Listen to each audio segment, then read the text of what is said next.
Assalamualaikum warahmatullahi wabarakatuh. Selamat pagi semuanya. Salam sejahtera untuk kita semua. Perkenalkan, saya Iramdan, dosen Universitas Indraprasta PGRI Jakarta. Saat ini, saya sedang mengikuti pekerti di Universitas Bengkulu. Dalam tugas pekerti ini, saya harus menampilkan real teaching. Di mana real teaching ini saya ambil di kelas sehari-hari di mana saya mengajar. Mari kita saksikan real teaching di kelas semester 4 mata kuliah Sejarah Pendidikan dan PGRI. Demikian, terima kasih. Wassalamualaikum warahmatullahi wabarakatuh. Selamat pagi semuanya. Pagi. Apa kabar? Alhamdulillah. Ya, hari ini kita pertemuan offline ya. Minggu kemarin kita online. Jadi ini pertemuan kedua di mata kuliah SPGD PGRI. Ya, seperti yang sudah Bapak sampaikan di awal, RPS sudah Bapak share ya. Kalian bisa download di LMS masing-masing. Materinya sudah ada dan jangan lupa isi presensi di LMS ya. Tapi selain dari isi presensi LMS, kalian Bapak panggil manual ya. Jadi biar Bapak punya data. Gitu. Karena kalau online terkadang ada yang tidak absen ya. Gitu. Jadi suka ada kendala teknis di online dia ada, tapi di offline dia enggak. Ya, jadi untuk biar enak sama-sama punya data, jadi Bapak absen manual ya. Oke. Sebelum kita mulai pembelajaran di pertemuan kedua ini kita agendanya presentasi ya. Kalau yang kemarin kita bukan presentasi tapi Bapak menyampaikan RPS dan kita membahas tentang sekilas pandang tentang sejarah pendidikan di Indonesia. Bapak sampaikan di awal sejarah sekilas pandang pendidikan di Indonesia dan kita membahas PGRI. PGRI masih ingat apa PGRI? Ayo. Organisasi apa? Guru. Ya, betul. Ya. Organisasi keguruan ya. Nah, organisasi keguruan itu kan sebelum dia PGRI dia PGHB. Persatuan Guru Hindia Belanda. Jadi pas kita merdeka 1945, Persatuan Guru Hindia Belanda itu berubah menjadi PGRI. Persatuan Guru Republik Indonesia. Nah, itu yang kita bahas dari awal kemerdekaan sampai awal reformasi. Ya. Nah, untuk hari ini kita membahas yang awal banget. Apa tuh? Dari sejarah nasional pendidikannya, dari zaman dulu Buddha, zaman awal kemerdekaan sampai akhir reformasi ya tahun 2000-an ya. Nah, untuk hari ini dua kelompok yang maju ya. Nah, oke, sekarang Bapak absen dulu ya. Untuk hari ini kita absen Rusli hadir Pak. Oh iya, oke. Gimana Rusli, sehat? Alhamdulillah. Iya. Ini Rusli cerah banget ya. Rapi ya. Rusli rapi. Terus Dewi Lestari, ada nggak Dewi? Wah, ada Dewi. Oke, Dewi hadir. Terus setelah itu Ade Fatimah, ada Ade? Oh iya Ade. Oke Ade, ada rajin nih Ade. Terus selanjutnya Nur Jamila. Ya, Nur Jamila. Oke, Nur Jamila rapi hari ini ya. Habis undangan ya? Oh, undangan. Tapi jadi kelas pendidikan itu rapi-rapi seperti ini. Kan calon-calon dulu ya. Ini rapi kan. Yang laki-lakinya rapi dan ganteng, yang cewek cantik ya. Oke. Selanjutnya Adijah. Mana Adijah? Oh ini Adijah. Oke. Adijah. Ini kayaknya masuk semua ya? Ya, untuk mempersingkat waktu Bapak minta sekretarisnya absenin aja ya. Jadi disekresin ya. Kalau selanjutnya dia sekretaris. Ini sekretaris kelasnya ya? Iya. Oh, minta tolong ya. Oke, untuk absen nanti biar dilanjutkan oleh sekretaris yang absen manualnya ya. Tapi kalian jangan lupa lanjut di absen LMS ya. Kalau ada kendala nanti kasih tahu Bapak. Nanti biar Bapak yang bantu teknisnya di LMS dosen ya. Oke, mata kuliah kita selanjutnya pembahasannya di pertama tadi sudah Bapak jelaskan. Kedua, kita membahas tentang sejarah pendidikan nasional ya. Jadi tema hari ini kita membahasnya tentang sejarah pendidikan nasional. Nah, ini sejarah pendidikan nasional ya. Pembahasan kita sudah kita bagi ya kemarin menjadi 10 kelompok ya. Dan hari ini kita masukin pertemuan kedua, berarti yang maju kelompok 2 harusnya. Pasti Bapak ambil tema kelompok 1 ya. Kenapa kelompok 1? Karena kelompok 1 itu membahas tentang temanya tentang sejarah pendidikan nasional ya. Kenapa belum ada Indonesianya? Karena yang kita bahas pendidikan nasional sebelum tahun 1945 kan gitu. Oke, ini kelompok 1 udah hadir, udah siap PPT-nya. Tadi udah kita setting dulu. Kira-kira hidup nggak? Ya kan? Coba nanti kita tes ya kan? Kayaknya sih hidup ya. Yang langsing badannya tinggi, siapa yang bisa mencetin? Saya Ya, iya, aku di bawah. Coba pakai ini.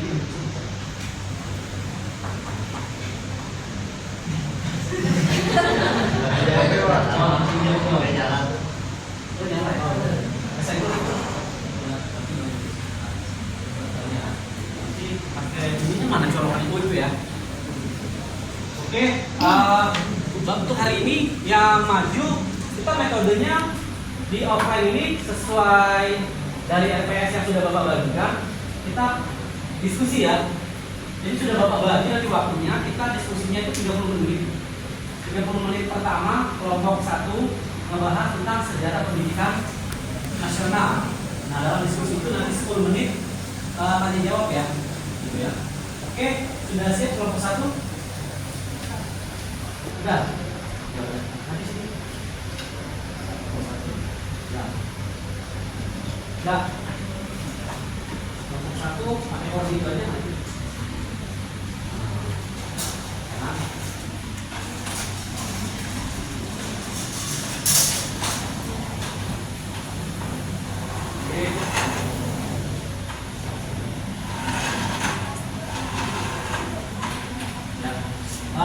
Sekarang pengkondisian kelas ya. Coba bawa minta duduknya lagi dong. Ini maju. Nah, yang belakang maju. Ya. di samping saya kosong Pak. Oh iya. Ini 1-0 boleh maju. Ini maju. Kalau kamu mundur dikit dulu. Mundur. Nah, ini maju. Biar kelihatan sama. Ya. Maju. Pak Chandra sini. Apa? Bawa sini. Dekat Mas Rama. Ya. Ini. Maju. Ini maju. Rasakan maju. Ya, oke. Oke, biar kelihatan rapi ya. Ya, tetap dibagi dua. Tetap ada jalan. Tetap ada jalan. Nah, ya gitu ya. Oke. Nah, berarti ya. Ya. Ini kita kode dulu. Nah,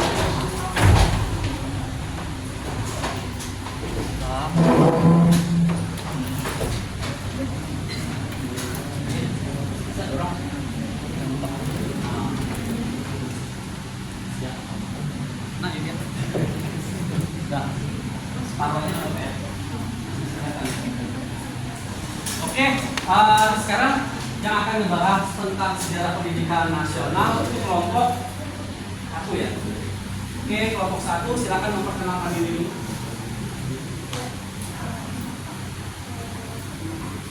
Boleh. Ya.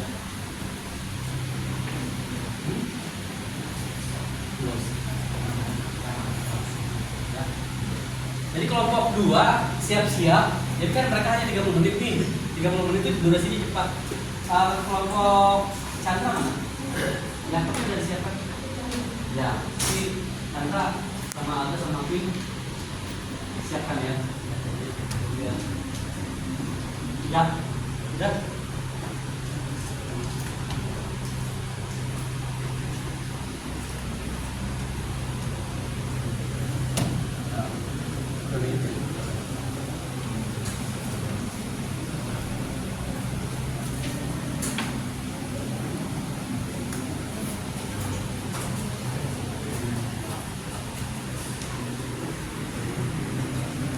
Yang boleh bagi.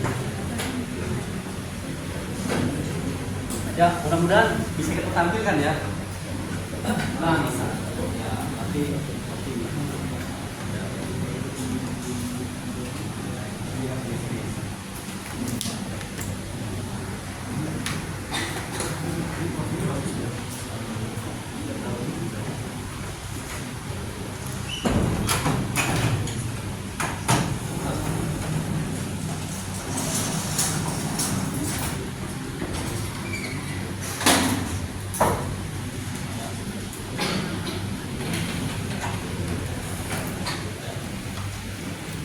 sini ya. Nah, ya. Bisa. Ya.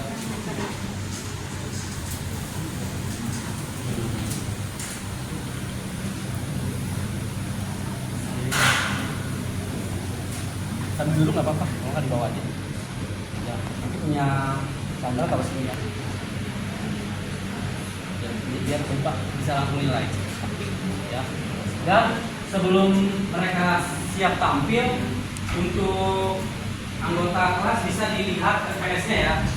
Bisa dilihat tema di LMS masing-masing. Karena materi sudah Bapak download, materi sudah Bapak kirim di LMS, kalian tinggal download ya. Dan kelompok 1 materinya kirim ya. Kirim di grup WA ya. Grup WA kelas agar teman-teman ini bisa membaca. Jadi handout-nya dalam bentuk file di grup kelas. Seperti itu ya. Oke. Silakan dimulai perkenalan dulu. Sebelumnya saya ingin bertanya, siapa yang tahu tokoh pendidikan nasional? Saya. Kalau benar ya, Ya, Ki Hajar Dewantara. betul. Wah, alhamdulillah. Ya. Tepuk tangan dong. Baik, Ki Hajar Dewantara merupakan tokoh nasional Indonesia yang lahir pada tanggal 2 Mei tahun 1889. Oleh sebab itu, pemerintah Indonesia menetapkan tanggal kelahiran Ki Hajar Dewantara pada tanggal 2 Mei tahun 1889 menjadi Hari Pendidikan Nasional. Dan inilah topik pembahasan kami, yaitu sejarah pendidikan nasional. Assalamualaikum warahmatullahi wabarakatuh. Waalaikumsalam warahmatullahi wabarakatuh. Perkenalkan, nama saya Kaniana Halianti dengan NPM akhir 2205 dan teman saya. Nama saya Puna Dwi Saminta dengan NPM akhir 1725. Dengan saya Nida Nursadila dengan NPM akhir 1793. Sebelumnya terima kasih kepada Bapak telah meluangkan waktunya untuk kami mempresentasikan sejarah pendidikan nasional. Baik, dilanjutkan leksinya. Yang pertama ada cover, terus kedua ada kata pengantar di makalah ini. Ya, kalau kedua ada kata pengantar. Langsung materi ya? Oh, sebentar Pak. Ya. Dulu dan langsung materi. Sebenarnya tentang pendidikan nasional pada bab ke-1 yaitu pendahuluan berisi latar belakang, urusan masalah dan tujuan. Di latar belakang menjelaskan tentang apa itu pendidikan dan bagaimana perjalanan pendidikan di Indonesia. Di paragraf ke-1 terdapat kalimat bahwa landasan historis pendidikan merupakan fondasi sejarah bagaimana pendidikan dilakukan dari masa ke masa, yang dapat dijadikan sebagai acuan atau dasar dalam pengembangan proses pendidikan. Sejarah dapat kita pelajari dan kita kembangkan di masa kini dan masa depan. Indonesia memiliki sejarah yang begitu panjang seperti yang kita ketahui dalam memperjuangkan kemerdekaan, termasuk juga memperjuangkan kemerdekaan pendidikan yang layak untuk seluruh masyarakat Indonesia. Masyarakat Indonesia dari masa ke masa mengharapkan pendidikan yang memiliki tujuan untuk dapat mengembangkan potensi individu peserta didik dalam arti dapat memberikan kesempatan bagi mereka untuk bisa menggali dan mencari potensi dan kemampuan yang ada dalam dirinya secara alami, tidak perlu atau tidak dipaksakan untuk diarahkan demi golongan tertentu atau kelompok tertentu. Yang kedua ada rumusan masalah. Rumusan masalah berisi tentang informasi apa yang akan kita bahas dalam makalah tersebut. Seperti dalam makalah ini berisi tentang pertanyaan bagaimana sejarah pendidikan dari masa ke masa, dari zaman purba, zaman Hindu, Buddha, dari zaman permulaan Islam, dari zaman kolonial Portugis, Spanyol, Belanda, dan Jepang. Kemudian ada tujuan. Tujuan berisi tentang tujuan dibentuknya makalah ini untuk memberikan informasi dan wawasan kepada pembaca makalah ini mengenai sejarah pendidikan di Indonesia dari zaman ke zaman.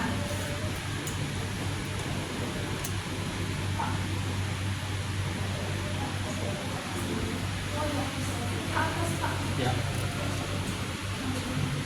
Zaman purba dulu ya. Bab kedua yaitu pembahasan. Pembahasan ini berasal dari rumusan masalah yang kita buat di atas. Tadi yang pertama yaitu sejarah pendidikan pada zaman purba. Sejarah pendidikan pada zaman purba memiliki tujuan utama untuk memberikan generasi muda ilmu, yaitu mencari nafkah, membela diri, hidup bermasyarakat, taat akan adat dan kepercayaan serta nilai-nilai agama yang dianut oleh masyarakat. Kebudayaan pada zaman purba masih sangat sederhana sehingga pendidikannya hanya dilakukan pada lingkungan keluarga dan lingkungan masyarakat sekitar.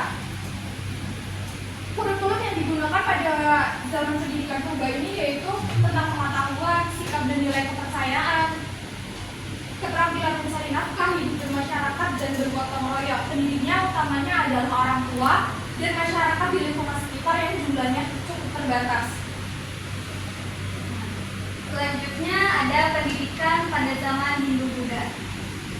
Pada zaman ini nenek moyang kita tinggal di daerah yang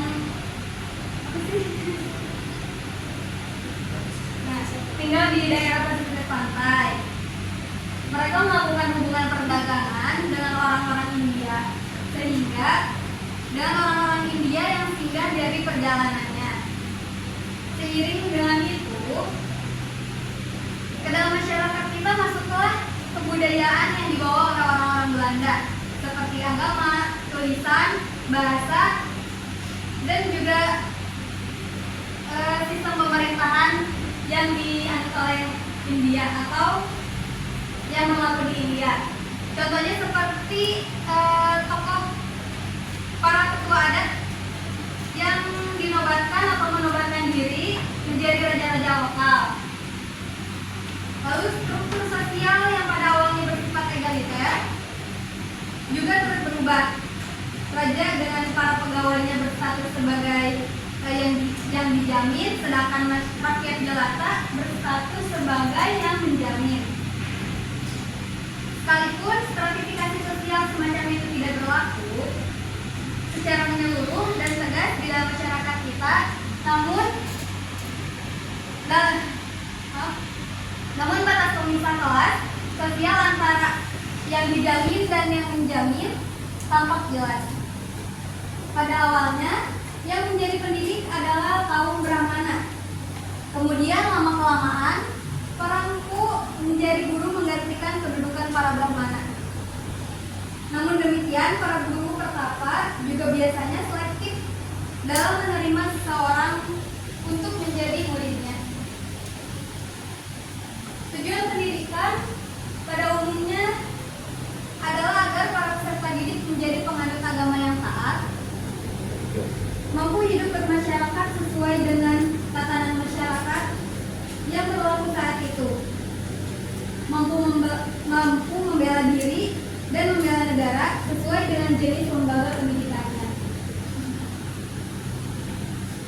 Maka metode atau cara-cara pendidikannya pun adalah sistem guru pula. Dalam sistem ini, murid tinggal bersama guru di rumah guru atau asrama atau mungkin ya asrama, atau enggak kalau misalnya di Islam ada pesantren seperti itu. Lalu selanjutnya ada pendidikan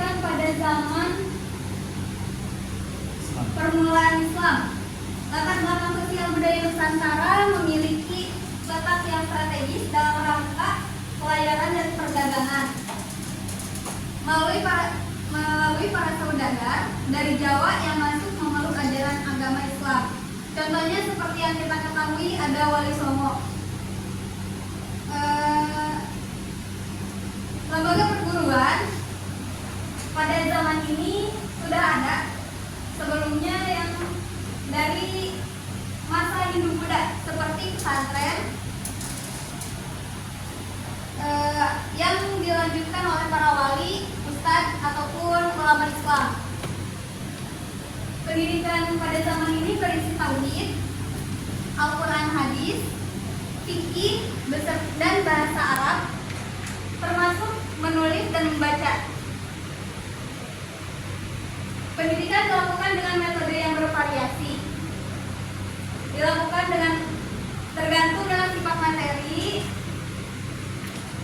pendidikan, tujuan, dan peserta didiknya. Selain itu, dilakukan pula melalui media dan cerita-cerita yang digunakan para pandita Hindu-Buddha. Baik, selanjutnya ada pada zaman pengaruh Portugis Spanyol. Latar belakang sosial budaya pada awal abad ke-16, ke negeri kita datanglah bangsa Portugis. Kemudian datanglah bangsa Portugis, kemudian disusul oleh bangsa Spanyol.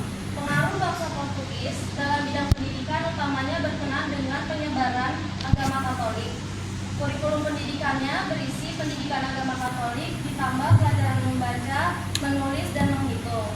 Pendidikan diberikan bagi anak-anak masyarakat terkemuka. Pendidikan yang lebih tinggi itu diselenggarakan di Goa pada pusat kekuasaan Portugis di Asia. Selanjutnya ada pendidikan pada zaman kolonial Belanda. Sejak berkuasanya bangsa Belanda, bangsa kita ditindas dan diadu domba. Kekuasaan para raja dirampasnya dan kekayaan alam Indonesia diangkutnya. Penjajahan yang telah berlangsung lama benar-benar telah mengubung kemajuan bangsa Indonesia dan mengakibatkan kemelaratan serta kebodohan. Dengan semakin sadarnya bangsa Indonesia akan makna nasionalisme dan kemerdekaan, pada awal abad ke-20 lahirlah berbagai pergerakan. Pergerakan nasional berlangsung dalam jalur politik maupun pendidikan. Selanjutnya ada pendidikan zaman VOC.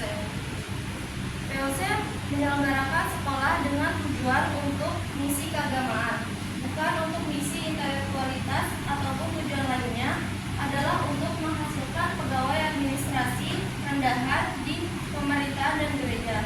Sekolah pertama didirikan VOC di Ambon pada tahun 1607. Murid-muridnya berasal dari anak-anak pegawai, sedangkan anak-anak rakyat jelata tidak diberi kesempatan untuk sekolah. Selanjutnya pendidikan zaman pemerintah kolonial Belanda. Sebagai kelanjutan dari zaman VOC, pendidikan pada zaman pemerintah kolonial Belanda pun mengecewakan bangsa Indonesia.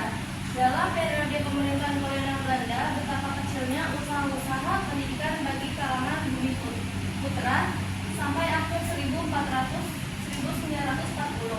Jumlah penduduk bangsa Indonesia pada saat itu yaitu 68.632.000, sedangkan yang bersekolah hanya 3,32%. Selanjutnya ada pada zaman Jepang.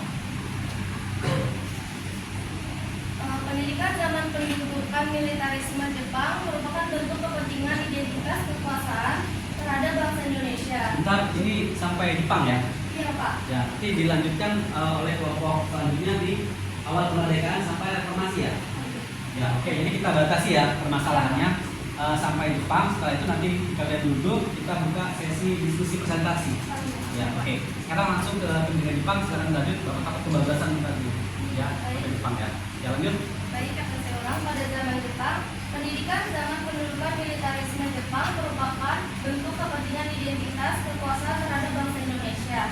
Jepang dengan gerakan 3A-nya ternyata dapat mengambil hati rakyat Indonesia. Gerakan 3A ini dibentuk pada tanggal 29 April 1942 dengan tujuan menyebarluaskan propaganda militer Jepang dengan usaha dapat mengambil rasa simpati rakyat Indonesia. Gerakan 3A memiliki arti Jepang Cahaya Asia, Jepang Pelindung Asia, dan Jepang Pemimpin Asia. Konkretnya adalah landasan pendidikan Jepang membawa rakyat Indonesia untuk bisa bekerja sama dalam mencapai tujuan bersama, yaitu kemakmuran bersama Asia Raya. Masuk kesimpulan ya. Masuk kesimpulan. Penutup yaitu kesimpulan. Kesimpulan yang dari makalah ini yaitu pendidikan Indonesia dari masa ke masa mengalami perkembangan tersebut dapat dijadikan sebagai landasan historis pendidikan nasional. Pendidikan selalu dinamis, mencari yang baru, memperbaiki dan memajukan diri agar tidak tertinggal oleh zaman dan selalu berusaha bersiap menghadapi zaman yang akan datang atau untuk dapat bertahan hidup dengan bekerja senafas dengan semangat perubahan zaman. Pendidikan nasional mewariskan peradaban masa lalu sehingga peradaban masa lalu yang memiliki nilai-nilai luhur dapat dipertahankan dan ditularkan lalu digunakan serta dikembangkan oleh generasi penerus dalam kehidupan mereka di masa kini dan masa yang akan datang. Itu bunyinya.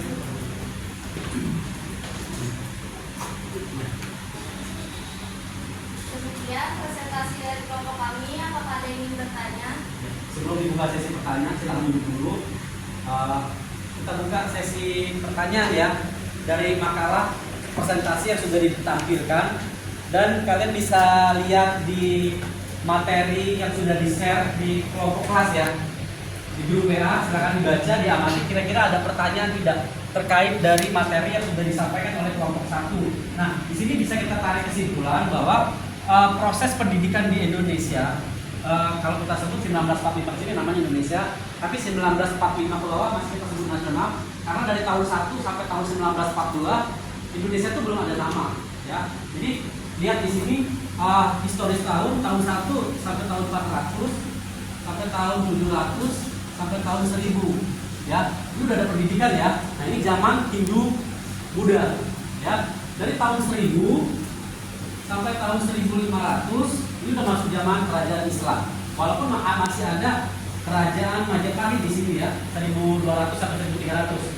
Nah, 1600 sampai 1800 sudah ada di materi. Ini isinya orang-orang Portugis, orang-orang Portugal, orang-orang Spanyol, orang-orang Eropa yang meluaskan jajahannya ke seluruh dunia, termasuk di Nusantara. Namanya masih Nusantara ya dulu, karena masih ada kerajaan-kerajaan, kita belum bersatu. Sampai awal nasionalisme muncul, paham nasionalisme muncul tahun 1900 sampai 1928. Nah, di sini 1928 sudah muncul rasa persatuan. Ayo sekarang sebelum dibuka sesi pertanyaan, bapak tanya buat semuanya. Sudah paham ya? 1928 ini tahun apa? Ada momen penting di tahun 1928. Ayo Bapak. Bebas angkat tangan. 1928 ini ada momen penting buat bangsa kita. Ayo, momen apa di 1928? Ayo Irfin. Hah? Apa? Tadi udah jawab? Dia pemuda loh. Pinter. 1928 itu Sumpah Pemuda. Siapa namanya? Ramli. Wah, Ramli Simanjuntak ya. Iya, bagus nih Ramli. Berarti ingat sejarahnya keren ya. 1928 ini awal mula kepikiran mau ngebentuk bangsa, ya kan? 1928 ini Sumpah Pemuda. Sumpah Pemuda ini seluruh pemuda di Nusantara kumpul di Batavia, ingin punya satu visi, punya satu misi. Apa misinya? Kalau sudah merdeka kita harus punya satu bangsa. Kalau sudah merdeka kita punya tanah air. Kalau kita merdeka kita satu tumpah darah, ya kan? Gitu. Ada tokohnya dong, Sumpah Pemuda ini. Mulainya dari tahun 1901 sampai 1928. Nah, berapa tahun? 28 tahun baru bisa mengumpulkan pemuda seluruh Indonesia, seluruh Nusantara untuk berkumpul di Batavia, hanya ingin membentuk sebuah pertemuan kongres, ya. Dulu namanya kongres, tapi ditangkap sama Belanda. Kongres pertama ditangkap, ya. Mungkin dibilang pengkhianat ya, ekstremis, karena pengen misahin diri, jangan gitu. Kumpul lagi kedua ditangkap. Akhirnya 1928 mereka ganti nama, bukan Kongres Jongleder. Awal mula karena kita dipengaruhi oleh Belanda, bahasanya sehari-hari pakai bahasa Belanda, bahasa pengantar bahasa Belanda, pengumuman pamflet bahasa Belanda. Akhirnya para tokoh di sini diketuai oleh Muhammad Yamin ya, Yamin. Mereka tuh karena ditangkap terus sama Belanda. Udah, kalau gitu kita kongres berikutnya kita ubah namanya. Jangan Kongres Young Leader, tapi kita ubah jadi Sumpah Pemuda. Nah, ketika dibikin pengumuman Sumpah Pemuda, dimuat di koran di Belanda, disebar di seluruh dunia bahwa 1928 pemuda di Nusantara berkumpul, berjanji, bersumpah ini punya tanah air. Ya kan? Nah, di mata penjajah pemberontak bukan? Pemberontak, karena ini saya ini ya. Tapi mereka ubah konsepnya. Jadi pertemuan pemuda Nusantara untuk bersumpah. Nah, sumpahnya ini terinspirasi dari tahun 1300. Ayo, ada kerajaan besar di tahun 1300 itu yang bisa menyatukan Nusantara. Kerajaan besar namanya Majapahit. Dia punya panglima TNI lah kalau sekarang. Ayo, tadi ada yang ribut? Nah, siapa namanya? Rusli. Tadi Ramli. Ini apa? Ini Rusli. Rusli Samsudin ya. Rusli Samsudin. Ya Rusli pinter nih Rusli. Tadi bilangnya Hayam Wuruk ya. Siapa? Gajah Mada. Gajah Mada itu pimpinan militer tertinggi zaman Majapahit. Ya, dia bersumpah tidak akan makan nasi kalau Nusantara belum bersatu. Ya kan? Akhirnya bersatu nggak Majapahit? Bisa menyatukan Nusantara. Ya kan? Bisa menyatukan Nusantara di bawah Gajah Mada. Gajah Mada itu pimpinan militer tertinggi saat itu. Mungkin sekarang levelnya selevel Panglima TNI. Ya. Nah, Muhammad Yamin terinspirasi dari Gajah Mada. Ya, dikumpulkan seluruh pemuda di Nusantara dari Aceh, Sabang, dari Sabang sampai Merauke, dari Pulau Rote sampai Talaut, ya kan, seluruh Nusantara. Berkumpul nggak? Berkumpul. Punya ada datanya nggak? Ada datanya. Korannya masih bisa dilihat. 1928 di Perpustakaan Nasional bisa dicek. 1928 itu koran sudah terbit. Dan yang uniknya lagi di Sumpah Pemuda itu ada pemuda dari Papua itu datang bawa undangan. Masih ada ya 1928 undangannya itu masih tersimpan di kepala suku di Jayapura bahwa kakeknya menjadi peserta Kongres Young Leader. Nah, jadi berangkat itu ya Bapak baca dia di wawancara oleh Titiban. Berangkat ke Batavia itu 1923 ya, 1923 ini 1928 ya, berarti berapa tahun baru nyampe Batavia? 5 tahun baru nyampe.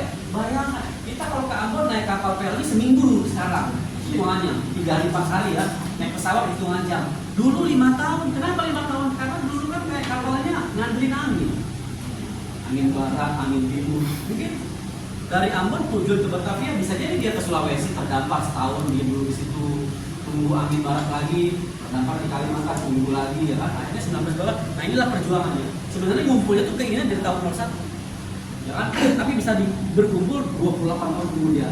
Berkumpulnya mana? Di Batavia. Nah di situ berkumpulah pemuda Islam, pemuda Kristen, tokoh-tokoh agama, lintas agama ya kan, fokus di Batavia. Bisa kita lihat museumnya masih ada ya. Museumnya itu di museum di Jalan Keramat Raya.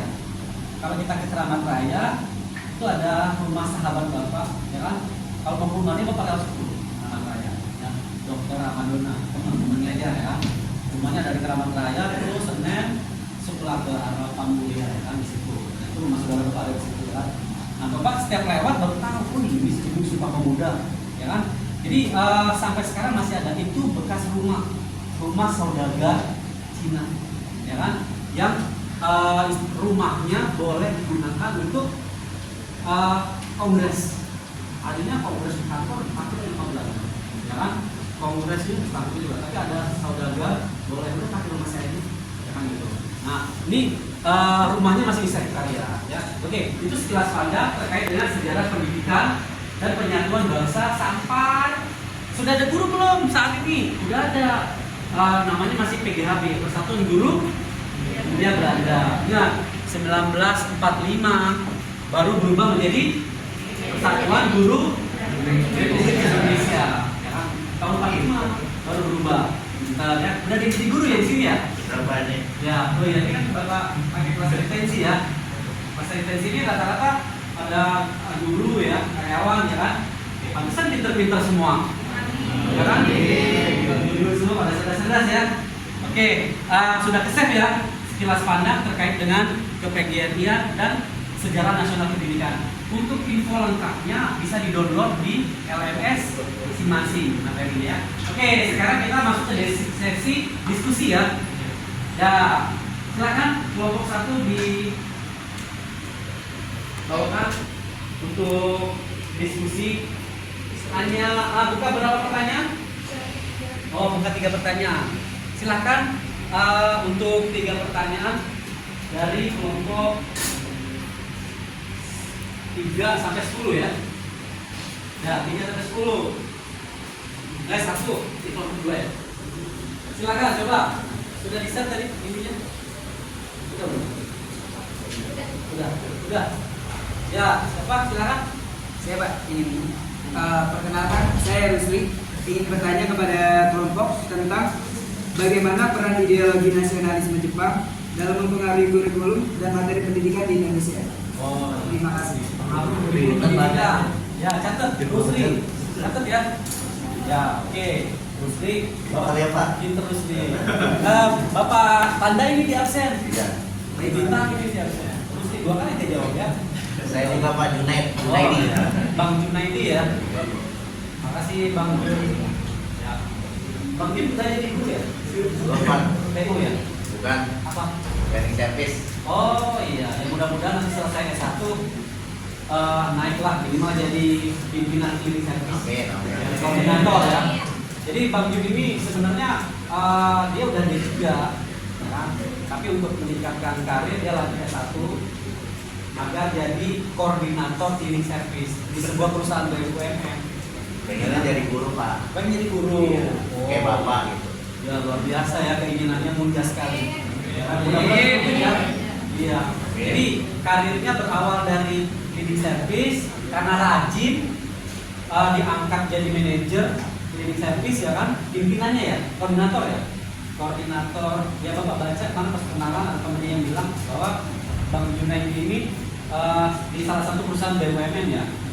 Ya, Pak. Mudah-mudahan dari D3 nanti lanjut S1 bisa selesai dan bisa jadi guru, siapa tahu jadi dosen nanti ya. Lanjut Makasih S2 ya. ya, Mbak ya. Iya. Ya, Nah, amin. nanti S2 nanti Bapak rekomendasikan. Ya, makasih, Pak. Tenang. Ya kan? Makasih Bang Junaidi. Ya. Oke. Tadi Bang Rusli ya? Iya, betul, Pak. Oke, Bang Rusli. Cakep pertanyaannya tentang Jepang ya. Selanjutnya satu lagi. Ya. Boleh? Baik, perkenalkan nama saya Awai. Awai. Ya, Awai. Kelompok menjelaskan pendidikan pada masa Hindia Belanda. Nah, pertanyaannya, bagaimana perkembangan kurikulum dan materi pendidikan di Hindia Belanda seiring dengan perjalanan pemerintahan kolonial? Oh, ya. Zaman Belanda ya. Ya, jadi perkembangan pendidikan zaman Belanda, zaman Jepang, zaman Belanda. Siapa namanya? Awai. Bang Awai. Bang Awai ya. Oke, satu lagi. Ya. Ya, perkenalkan nama saya Denny Saputra. Tadi kelompok menjelaskan tentang pendidikan zaman purba ya. Nah, di sini di pertanyaan saya bagaimana sistem pendidikan di masyarakat berguru dan mengunggul pada zaman purba. Oh iya. Oke. Ya, oke, silakan dicari untuk pertanyaan-pertanyaan ya. Sebelum mereka dapat jawabannya, silakan dicari dulu sesuai data dan konsepnya. Bapak jelaskan dulu ya terkait dengan pendidikan zaman Jepang ya. Iya, Nah, betul, Pak. jadi Bapak hanya menguraikan terkait dengan jasa Jepang ya. Ingat, pendidikan penjajahan itu ada 2, dampak positif sama dampak negatif. Coba kira-kira ada nggak dampak positifnya dari penjajahan itu? Kita mulai dari penjajahan orang Eropa yang menjajah Nusantara ini. Ada dampak positif buat Bapak ya, yang Bapak ketahui ada dampak positifnya. Menurut kalian, sependek pengetahuan, kira-kira dampak positifnya apa? Penjajahan orang-orang Eropa yang masuk Nusantara. Ya, apa? Ayo, ada nggak? Ada dampak positifnya nggak kira-kira? Coba jawab sependek pengetahuan aja. Tidak ada salah dan benar ya, maksudnya pendapat. Pak, menurut saya begini. Boleh, nanti Bapak nilai. Ya, yang sudah bertanya nggak boleh bertanya lagi ya. Yang sudah menjawab. Jadi yang lain, Bapak minta yang lain coba. Kira-kira ada nggak? Kira-kira dampak positifnya apa? Sependek pengetahuan kalian saja. Misalnya dari yang kita ambil temanya dari pendidikan aja. Ayo, dari dunia pendidikan, dampak dari penjajahan itu apa? Ayo. Disiplinan orang Jepang, Pak. Gimana? Disiplinan. Kedisiplinan. Boleh. Kedisiplinan. Tadi Bang Rusli Simanjuntak ya? Ramli. Oke, dari kedisiplinan. Boleh. Sebelah sini. Ayo, sebelah sini yang belum ada suaranya sebelah sini. Ayo, kira-kira apa? Sependek betul. Jadi nih, biar terasa pola pikirnya. Kira-kira apa dampak positifnya? Ya, Bukti.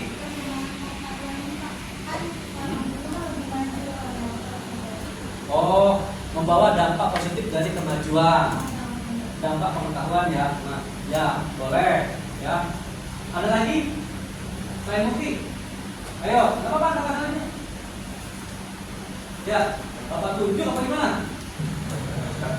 Ayo, udah ada? Ya coba nih. Ya, sampai kacamata.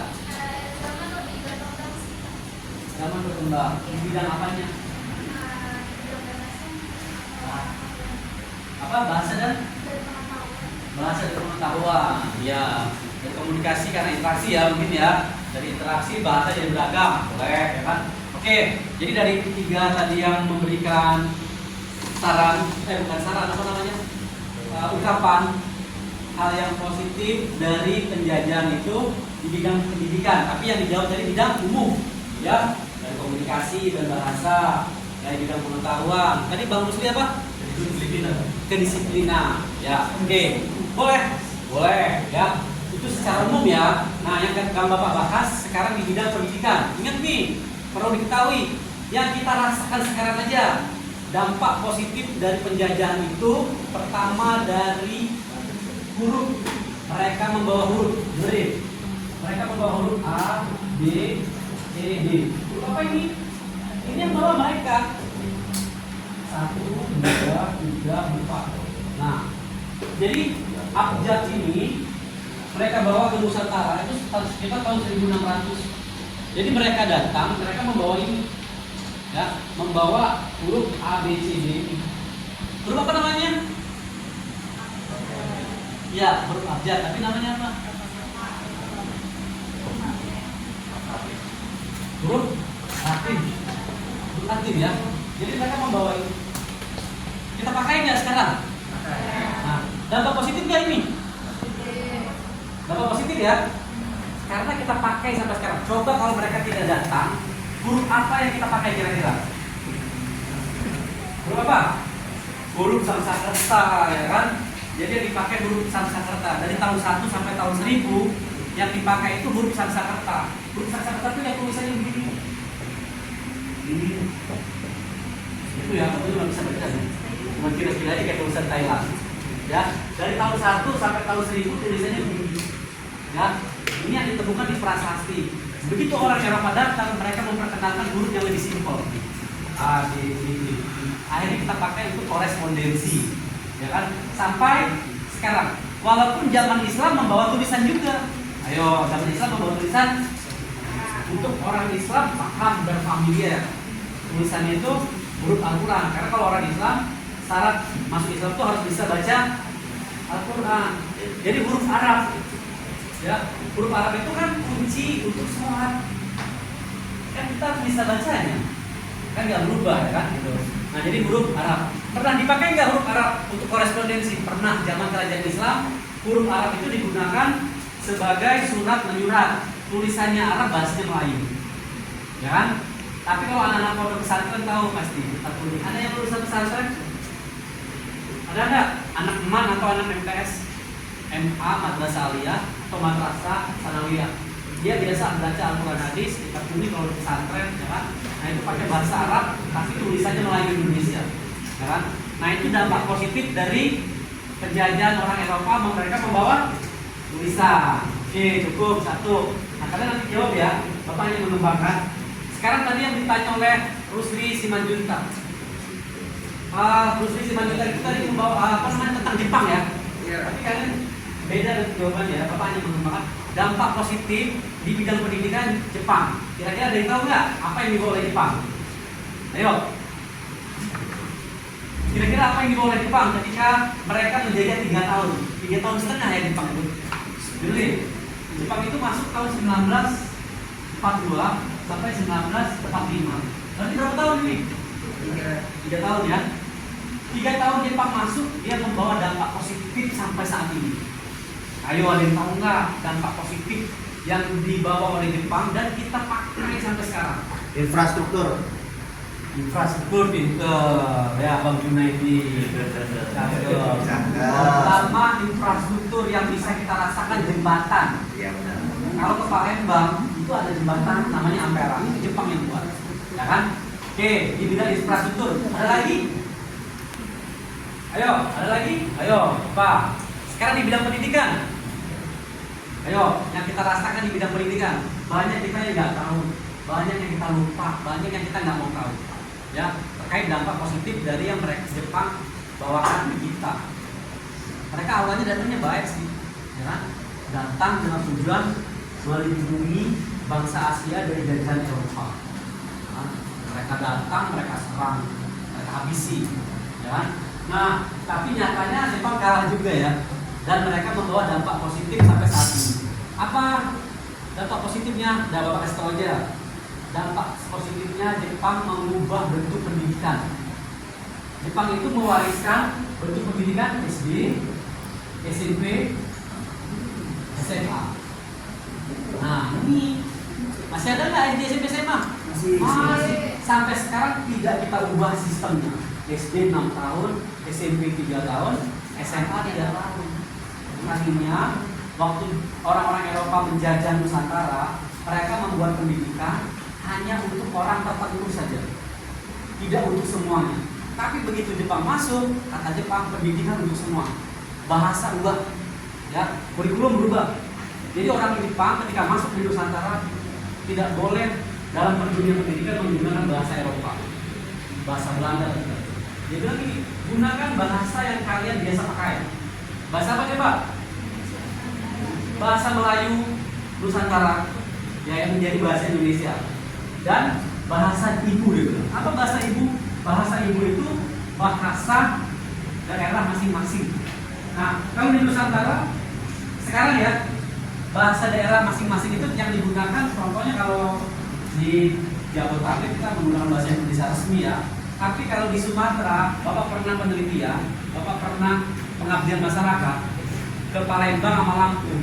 Mereka bahasa pengantarnya bahasa Indonesia, tapi setelah terjadi interaksi mereka menggunakan bahasa daerah. Ya kan? Nah, harus kita ketahui bahwa bahasa Melayu yang kita gunakan adalah bahasa salah satu provinsi yang ada di Nusantara. Kira-kira provinsi mana? Dan rela bahasanya dijadikan bahasa nasional. Ayo, bahasa apa? Dari provinsi mana? Ayo jawab, dadakan aja. Jakarta. Hah? Apa? Jakarta. Bukan. Ya kan?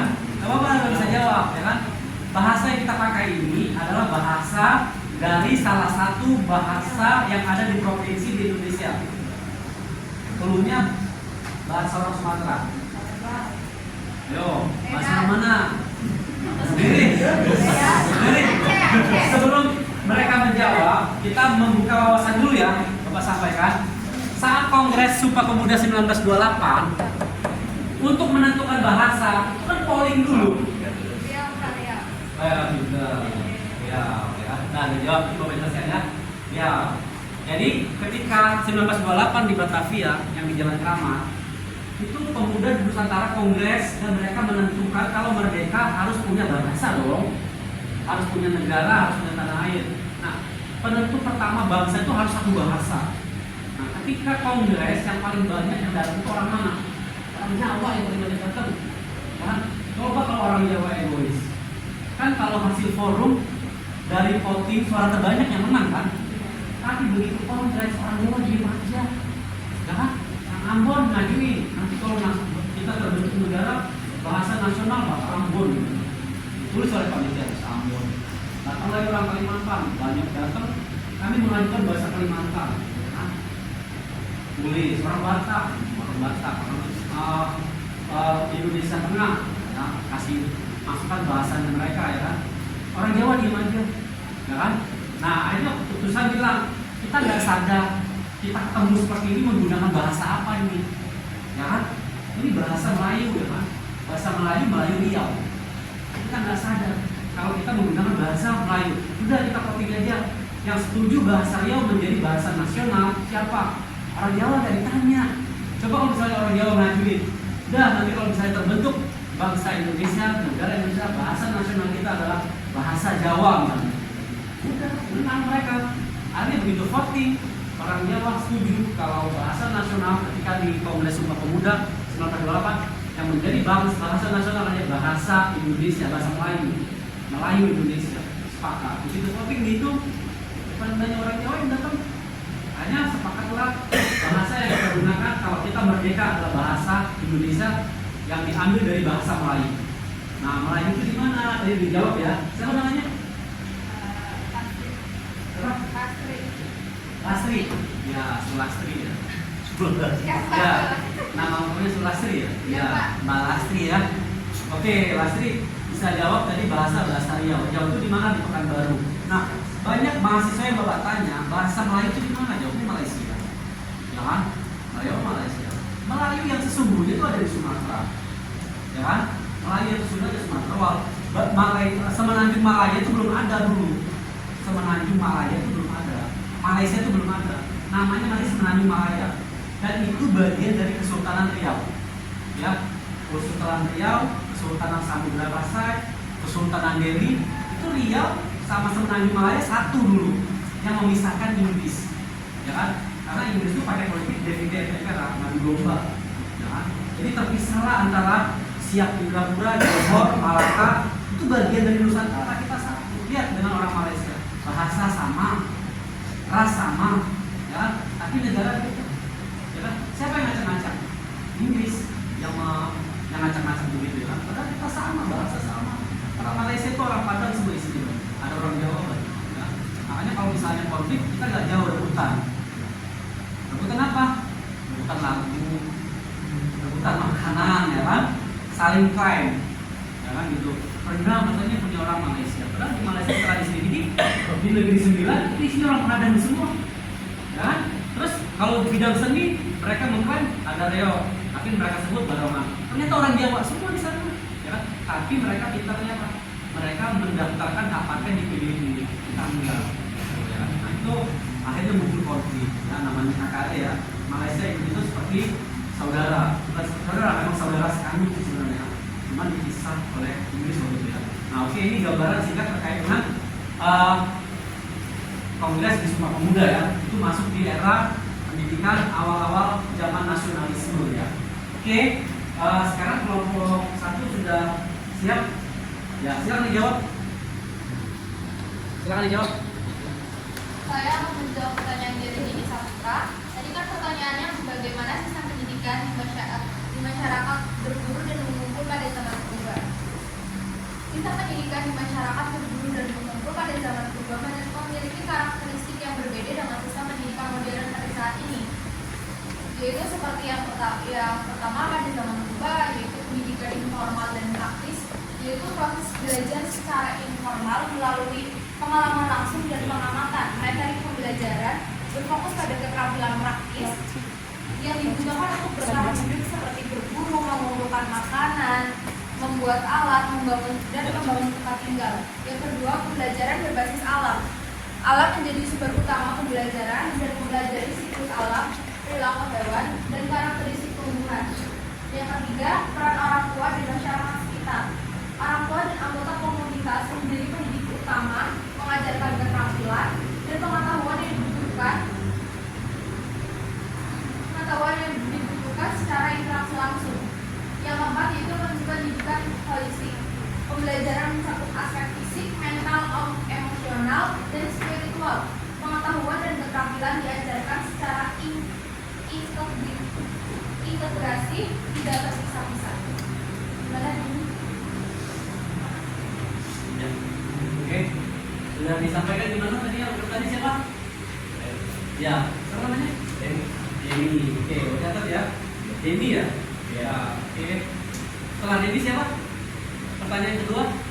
Saya akan menjawab pertanyaan dari awal. Pertanyaannya bagaimana perkembangan kurikulum dan materi pendidikan di Hindia Belanda seiring dengan kebijakan pemerintahan kolonial. Perkembangan materi pendidikan di Hindia Belanda seiring dengan kebijakan pemerintah kolonial Belanda mengalami beberapa perubahan signifikan. Antara lain, yang pertama, pada awal masa kolonial abad 17 sampai 18, yaitu fokus pada pendidikan dasar dan keterampilan praktis untuk kepentingan administrasi kolonial. Yang kedua, ada materi pelajaran terbatas pada membaca, menulis, berhitung, dan pengetahuan dasar. Yang ketiga, ada pendidikan hanya tersedia bagi kalangan elit pribumi dan orang Belanda. Yang kedua, ada pada masa kultur Kelsel pada tahun 1830 sampai 1870. Yang pertama, ada kurikulum mulai diperluas untuk memenuhi kebutuhan tenaga kerja di sektor perkebunan. Selanjutnya ada penekanan pada pendidikan vokasional dan keterampilan teknis. Yang ketiga, ada pembukaan sekolah-sekolah dasar bagi masyarakat pribumi. Dan selanjutnya ada masa etis politik pada tahun 1901 sampai 1942, yaitu kurikulum diperluas untuk memberikan pendidikan yang lebih komprehensif. Yang kedua, ada materi pembelajaran mencakup pengetahuan umum, bahasa Belanda, dan keterampilan praktis. Dan selanjutnya ada pada masa pendudukan Jepang pada tahun 1942 sampai 1945. Yang pertama, ada kurikulum dan materi pelajaran diarahkan untuk menanamkan ideologi nasionalisme Jepang. Selanjutnya ada penekanan pada disiplin, patriotisme, dan keterampilan praktis yang mendukung kepentingan Jepang. Secara umum, perkembangan kurikulum dan materi pendidikan di Hindia Belanda seiring dengan kebijakan pemerintahan kolonial menunjukkan adanya pergeseran dari pendidikan dasar menuju pendidikan yang lebih komprehensif, namun tetap diarahkan untuk memenuhi kepentingan kolonial Belanda dan kemudian Jepang. Bagaimana awalnya? Ya, siapa tadi yang tanya Awai? Ya, oke Awai, terima kasih Awai. Gimana pertanyaan jawabannya Awai? Betul, jelas ya. Ya, bisa disimak tadi pertanyaannya, nanti Bapak minta setelah ditulis jawabannya dikirim di grup ya. Jadi dari setiap pertanyaan yang nanya siapa, namanya, NPM-nya, beserta jawabannya dikirim di grup ya. Jadi Bapak biar bisa koreksi ulang. Oke, satu lagi ya. Ya. Selanjutnya saya akan menjawab pertanyaan dari Rusli, yaitu bagaimana peran ideologi nasionalisme Jepang dalam mempengaruhi kurikulum dan materi pendidikan di Indonesia. Yang pertama, ada menanamkan ideologi Bushido, yaitu kode etik samurai yang menekankan kesetiaan, kehormatan, dan keberanian. Hal ini tercermin dalam materi pelajaran yang menekankan patriotisme, disiplin, dan kepatuhan. Selanjutnya ada mempromosikan nasionalisme Jepang. Kurikulum dan bahan ajar diarahkan untuk mempromosikan nasionalisme Jepang dan menanamkan rasa superioritas Jepang. Sejarah, geografi, dan bahasa Jepang menjadi mata pelajaran penting. Selanjutnya ada menghapus identitas lokal. Pemerintah Jepang berusaha menghapus identitas lokal dan budaya Indonesia. Penggunaan bahasa daerah dan adat istiadat lokal dibatasi di sekolah-sekolah. Lalu ada menekankan kerja keras dan disiplin. Sistem pendidikan diarahkan untuk menanamkan etos kerja keras, disiplin, dan kepatuhan yang khas dalam budaya Jepang. Hal ini tercermin dalam materi pelajaran dan metode pengajaran yang tepat. Lalu ada mempersiapkan tenaga kerja. Kurikulum diarahkan untuk mempersiapkan tenaga kerja yang dibutuhkan oleh pemerintah Jepang seperti bidang teknik, pertanian, dan administrasi pemerintahan. Terakhir ada membatasi pendidikan tinggi. Akses pendidikan tinggi dibatasi, terutama bagi pribumi Indonesia. Hal ini untuk mencegah tumbuhnya nasionalisme dan intelektualisme yang dapat mengancam kekuasaan Jepang. Bagaimana sih? Oke, cukup. Terima kasih. Ya. Oke, tepuk tangan dong.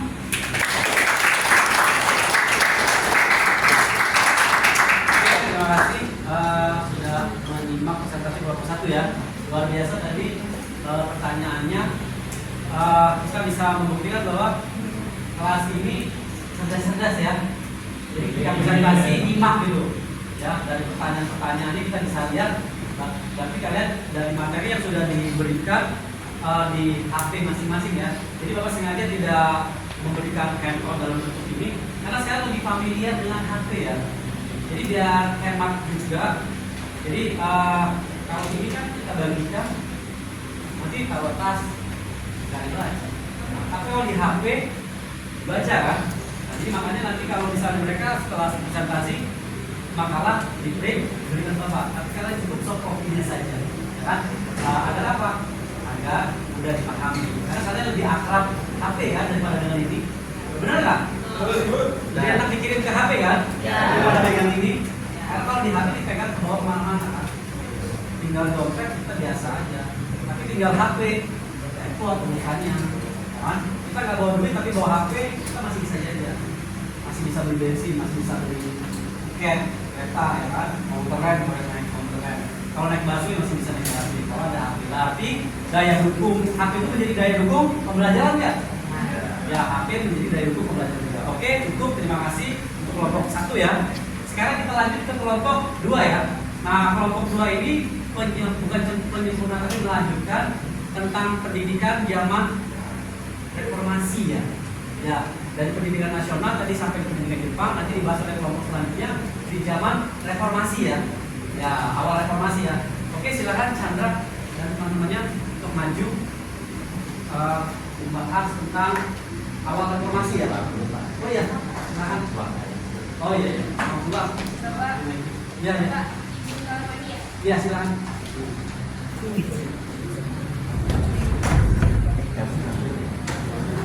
Adinda, ini apa namanya? Password.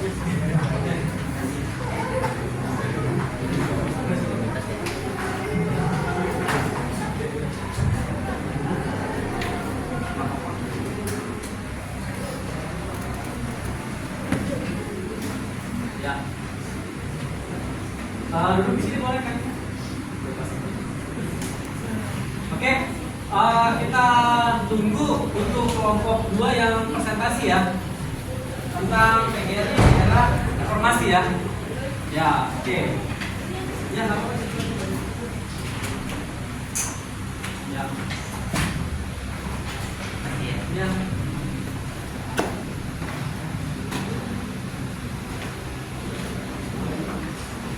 Ya, sambil nunggu kelompok 2 presentasi, kira-kira dari materi yang sudah disampaikan secara umum ya, ada pertanyaan tidak? Boleh langsung dialog aja. Langsung. Kira-kira ada yang keinginan nggak, kepikiran nggak ketika presentasi yang sudah disampaikan kan ini tentang sejarah pendidikan dan ini pesertanya banyak. Bapak lihat data, ada guru ya, ada yang sudah jadi guru ya. Ya, oke, kira-kira ada pertanyaan? Gibran? Belum Gibran? Iya, Gibran. Oke. Bisa? Chandra? Bisa. Oke. Ini Chandra. Bisa. Tadi kan begini. Nah, sekarang begini.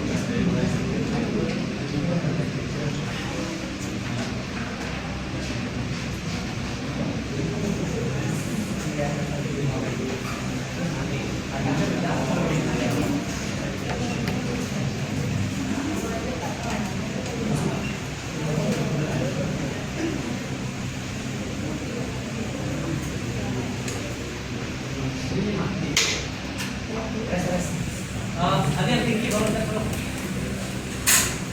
Nah, yang badan tinggi. Oke, oke. Ya, biar enak.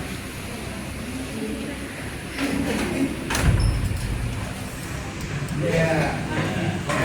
Gimana sih Tinju?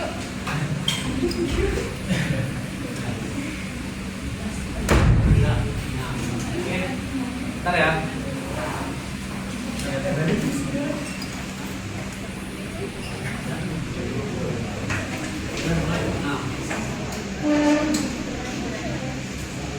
Oke, sekarang duduk tenang, duduk manis lagi dengan posisi semula, dilantikan tempat duduknya. Ya, oke. Yang keluar udah pada masuk belum ya? Boleh izin keluar kalau misalnya mau ke toilet, mau apa, boleh. Oke, sekarang simak dulu ya. Kelompok 2 ya. Silakan dimulai. Baik, Assalamualaikum warahmatullahi wabarakatuh.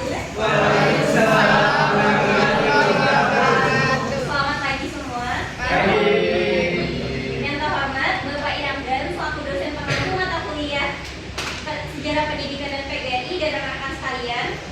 Sebelumnya terima kasih karena sudah memberikan kami kesempatan untuk mempresentasikan tentang lanjutan sejarah pendidikan nasional tentang pendidikan pada zaman awal reformasi. Perkenalkan, saya Vivi Nuraini. Saya Germani, Sandra Agusti. Di sini kami akan menyampaikan 5 poin.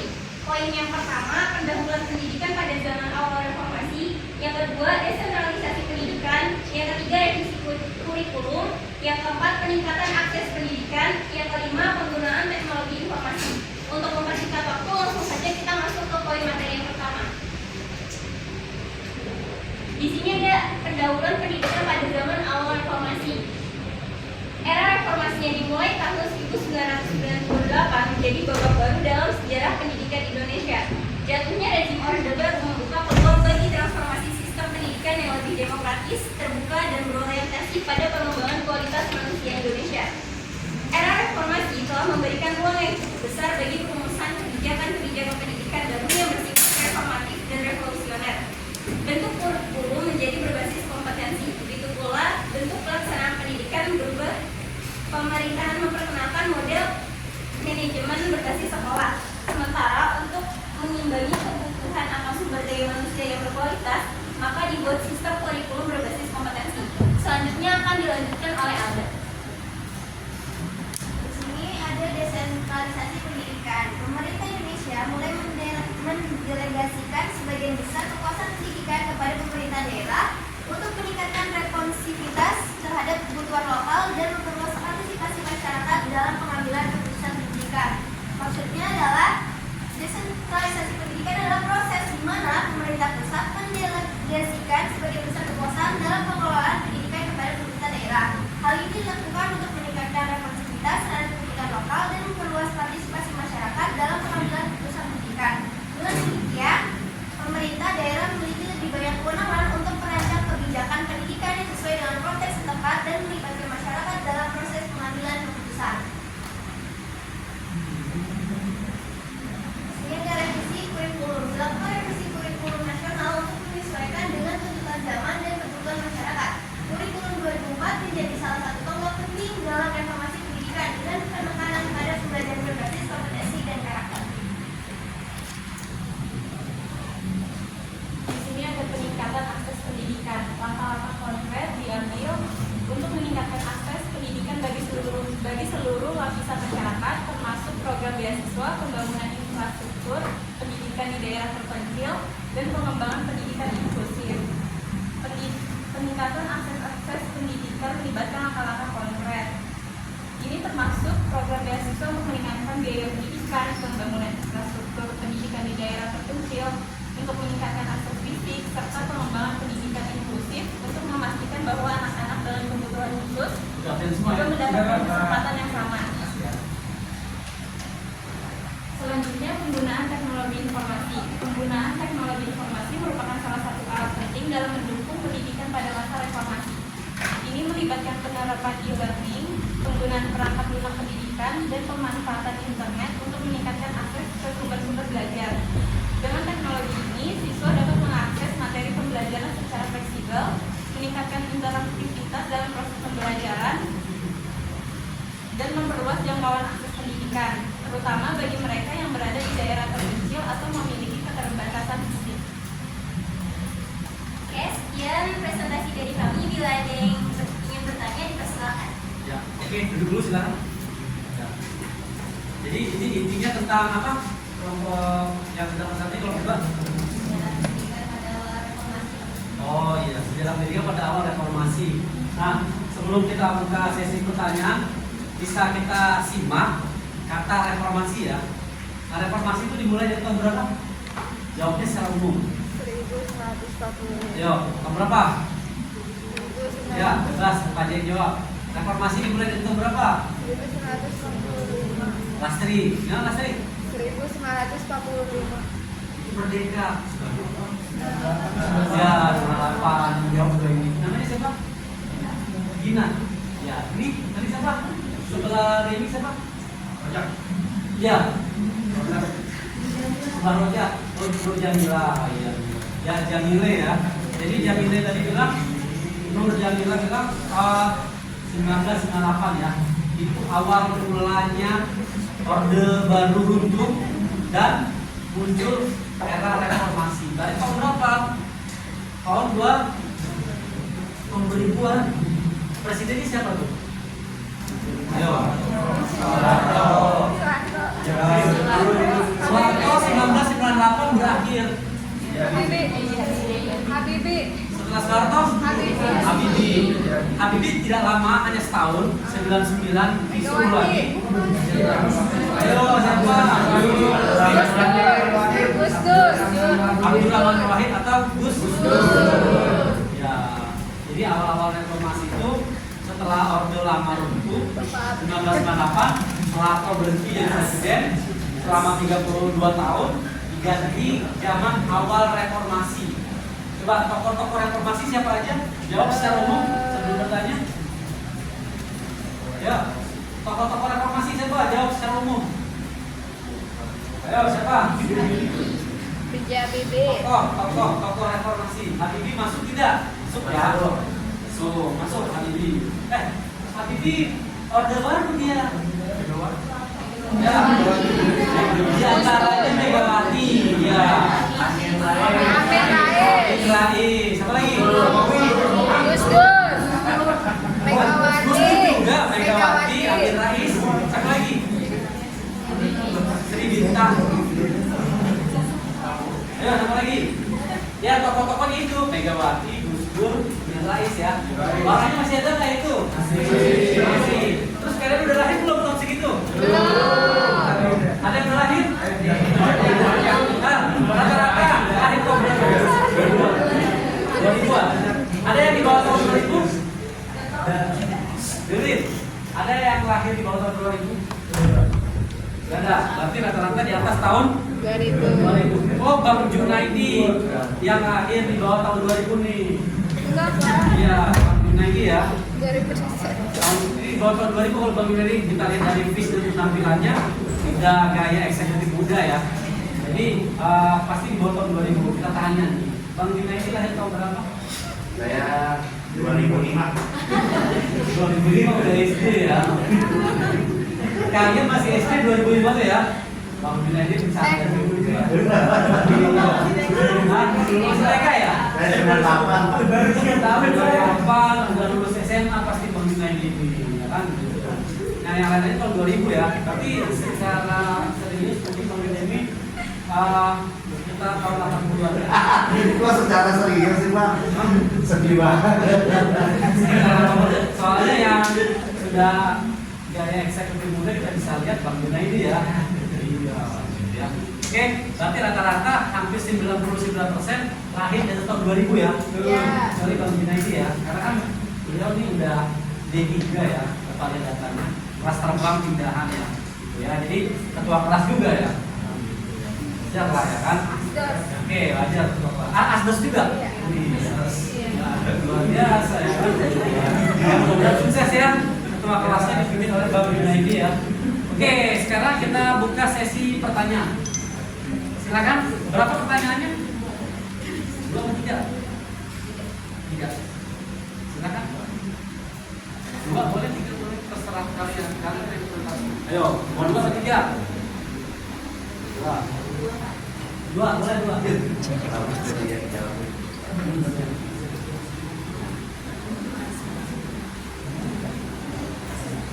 Ya. Oke, silakan. Tadi udah dibuka. Silakan.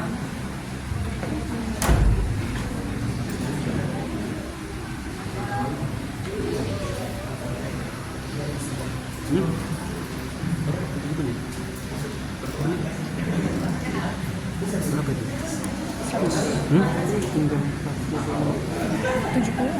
70 menit ini. Ini udah boleh tanya, Belum Pak? 1 menit. Oke, silakan. Sudah disebar pertanyaannya. Boleh. Perkenalkan, nama saya Salvi Oktaviani. Izin bertanya, bagaimana peran teknologi informasi dalam mendukung pendidikan pada masa reformasi? Nah, ya, silakan kelompoknya dicatat ya. Ada yang bertanya. Siapa namanya? Salvi. Selfie. Oh, selfie itu yang begini. Selfie Sukaisi.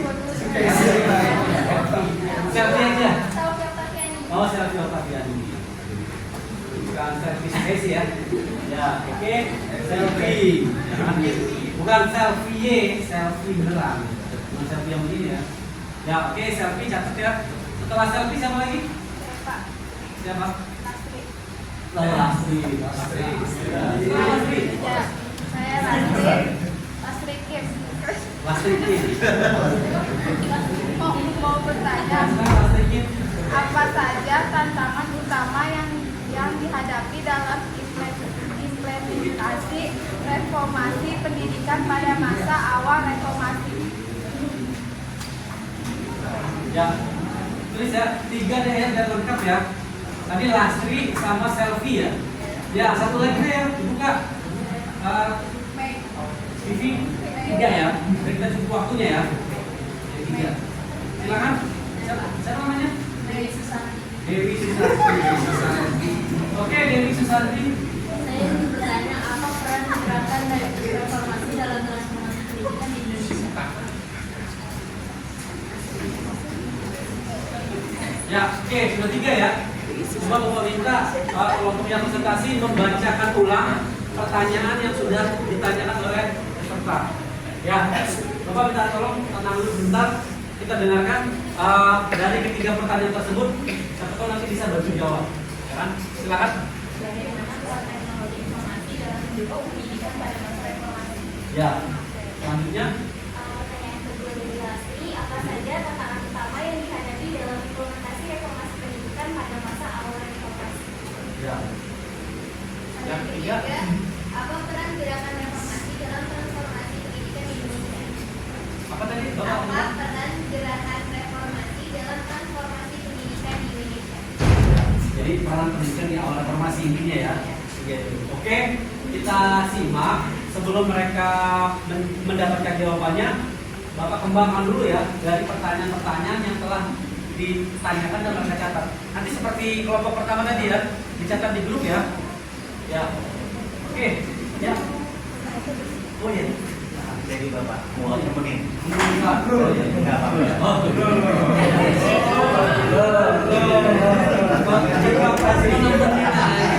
ya, oke.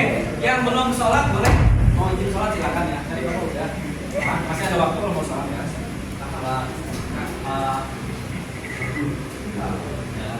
Oke, kita kembangkan dari ketiga pertanyaan terkait dengan pendidikan di awal reformasi. Oke, kalau Bapak produk lulusan sebelum reformasi untuk SMA-nya ya, pendidikan dasarnya Bapak lulus tahun 96, 97 ya, yang dimana teknologi itu belum banyak ya, belum ada ya untuk mendukung pendidikan itu, teknologi belum ada. Kalau sekarang kita didukung oleh HP, cari data cepat. Dulu kalau mau cari data repot, harus ke perpustakaan daerah, ya kan? Cari observasi. Nah kalau sekarang kan kita cukup di rumah cari data dari HP bisa, ya kan? Nah kalau dulu nggak bisa, ya kan? Mau bikin makalah aja tuh cari koran. Dulu namanya clipping. Clipping itu makalah, terus di dalamnya sini kita tempel-tempel gambar, keterangan, dan diketiknya manual. Ketik manual itu ketik yang karena belum ada laptop belum ada ya. Dan kalau misalnya kuliah tahun 1997 tidak ada informasi, ya belum ada. Jadi tahun 2000-an, 2010 ke atas baru ada namanya OHP. OHP itu saudaranya itu lah, saudara tuanya proyektor yang dulu masih manual, jadi gede, tombol-tombol begini. Kalau misalnya mau presentasi ditulis di kertas dulu, jadi kertas transparan seperti ini, ditulis begini, misalnya Ramadona misalnya. Nah kan, Ramadona ini pemain catur misalnya. Kan?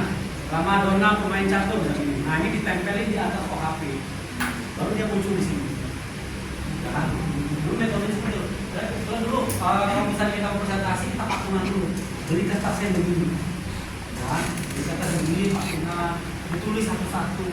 Tempelin satu slide, tempelin satu slide gitu kan. Nah, itu masih manual, tapi udah keren waktu zaman itu. Ya kan? Nah, setelah awal reformasi, berjalan reformasi, terjadi era perdagangan bebas, teknologi masuk, ya kan? Dan kita banyak bekerja sama dengan negara luar terkait dengan pendidikan, fasilitas pendidikan, dan akhirnya kita merasakan sampai sekarang. Ya, kemajuan teknologi itu kita bisa rasakan untuk bikin makalah, untuk mengkondisikan kelompok 1, 2, 3 nggak perlu ketemu. Kalau dulu kerja kelompok misalnya kan ketemu ya kan. Nah kalau sekarang untuk mengkoordinasikan kelompok kita bisa dari WA, satu di Depok, satu di Bekasi, satu di Tangerang, satu di Bogor, udah bisa ketemu di satu lain, ya kan? Google Meet atau Zoom ya kan? Tadi ini ya, nggak perlu ketemu. Nah, itu mudahnya teknologi. Dan kalau dulu papan tulisnya tidak begini, ya, nggak ada ini. Ya. Jadi dulu bukan spidol, tapi kapur tulis. Dan ininya black, bukan whiteboard, tapi blackboard, papan tulis hitam. Dan tulis, bagus. Nah, sekarang ada yang lebih canggih papan tulis. Dia seperti ini, tapi ngapusnya tinggal tekan aja gini. Hapus semua. Ya kan? Papan tulis elektrik kita belum pakai. Tapi nanti kapan-kapan di tahun depannya lagi ya. Kita setiap kelas akan pakai itu, ya. Baru promosi waktu itu ya. Paling tim sales dari mana promosi dulu di Samaria apa masalah. Kemudian tim yang menawarkan papan tulis elektrik. Tapi di SMA yang maju sudah pakai. Di kampus-kampus yang sudah maju sudah pakai. Ya, kita belum, hanya ada di ruang-ruang tertentu, belum untuk kelas semuanya belum pakai. Ya, yang materinya bisa nge-share. Itu dapat tulis nih. Kita hapusnya nge-share. Kita bisa cari reportnya, nggak hilang. Jangan gitu. Karena terkadang dosen itu nulis begini kan data. Jangan kita begini hapus datanya.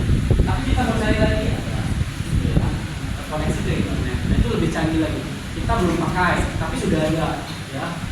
Maksudnya belum dipakai di kelas-kelas, tapi sudah dipakai di untuk rapat. Dan untuk infocus kita ya sudah sejak rumah. Kalau dulu kita tempel-tempel di bawah, ya kan? Diambil, taruh lagi. Sekarang kita sudah semuanya punya, ya kan?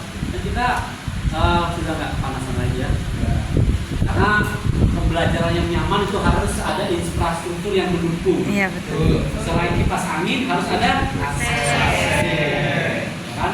Ya alhamdulillah kampus kita sudah ada AC-nya semua. Dari kampus A, B, C sudah pakai AC semua. Gedung 1, 2, 3 sampai 8 sudah pakai AC. Nah, itu daya dukung proses pembelajaran. Biar apa? Biar nyaman. Gimana?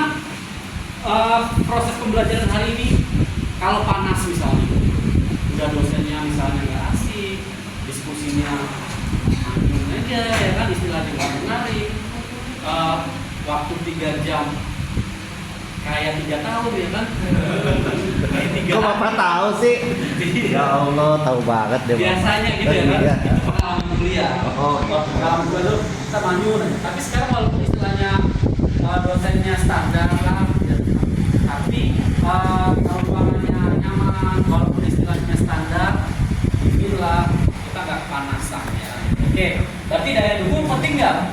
Penting. Penting ya, untuk kenyamanan proses pengajaran ya, diantaranya ya. Oke, sekarang sudah siap, pertanyaan sudah ketemu? Sandra? Sudah? Ya, Kamil? Sudah? Ya, silakan. Jawab. Saya akan menjawab pertanyaan Revisi dari ya? Selvi Octaviani. Bagaimana peran teknologi kemajuan dan mendukung pendidikan pada masa reformasi?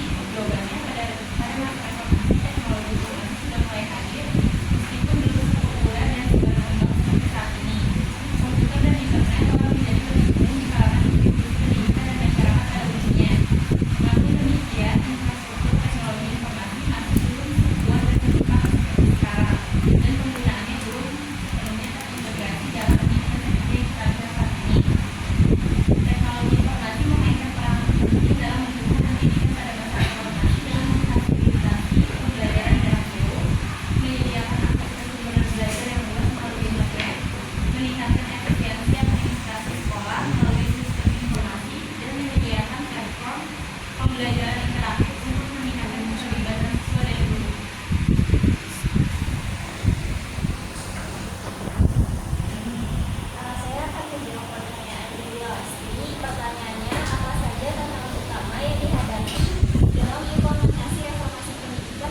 digitalisasi dalam sistem pendidikan.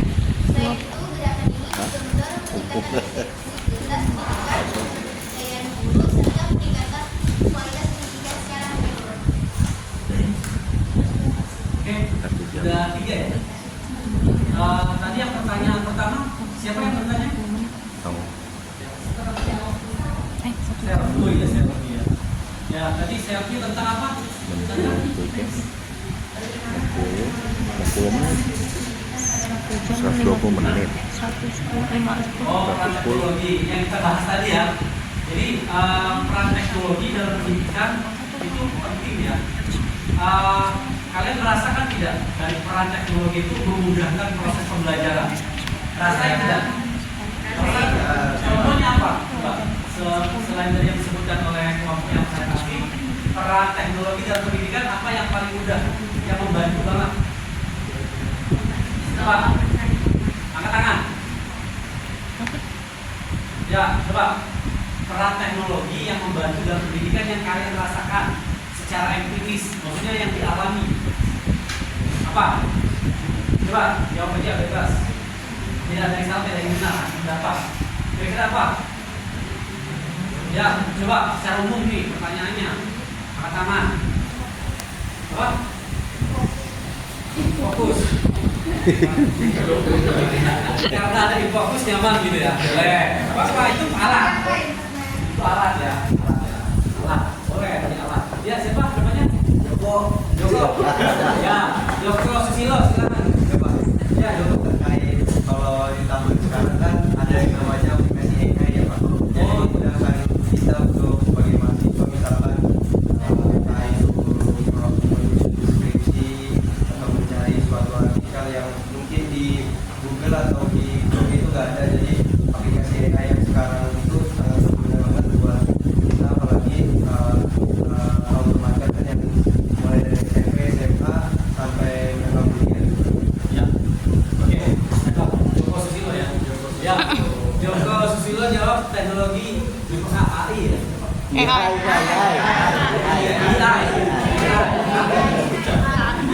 Ya, ya kan? Itu aplikasi ya.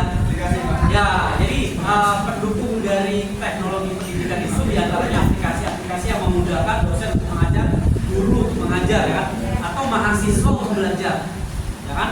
Nah, ujian sekarang kalau di SMA itu sekarang sudah tidak lagi tulisan, tapi mereka pakai HP, ya kan?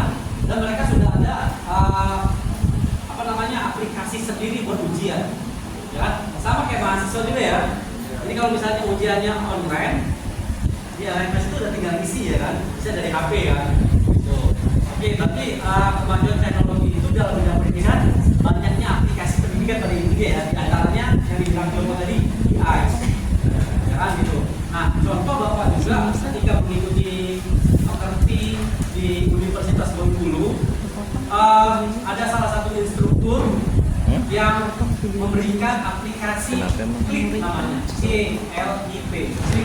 Nah, jadi sudah Bapak pakai. Jadi waktu Bapak saat metode kuliah yang Bapak rektor ajarkan, mendownload aplikasi Clip yang dia bagikan.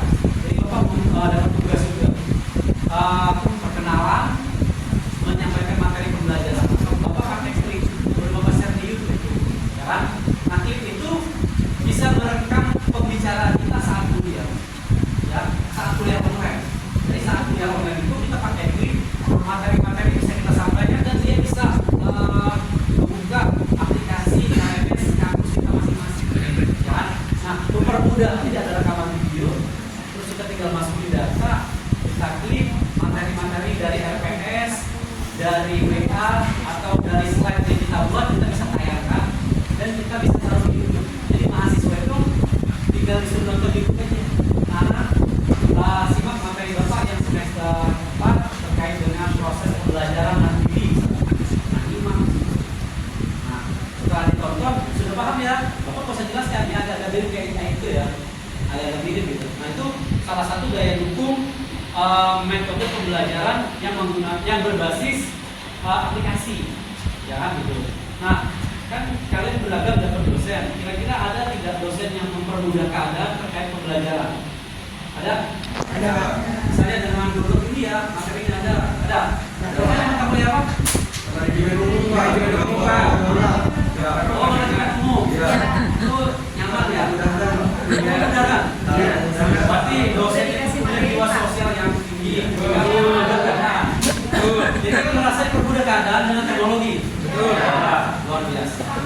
Oh, sama siapa? Oh, sama Bapak juga. Saya. Intinya, ini prinsip pesan moralnya nanti ketika kalian jadi guru atau jadi dosen, ya kan?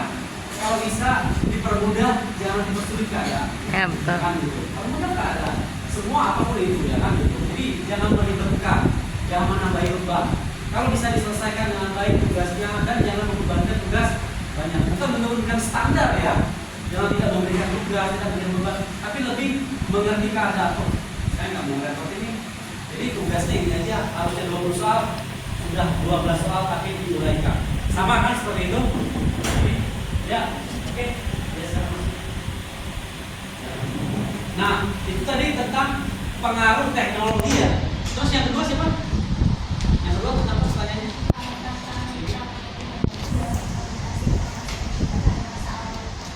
Oh, tantangan utama. Apa? Tantangan utama pada awal reformasi ya.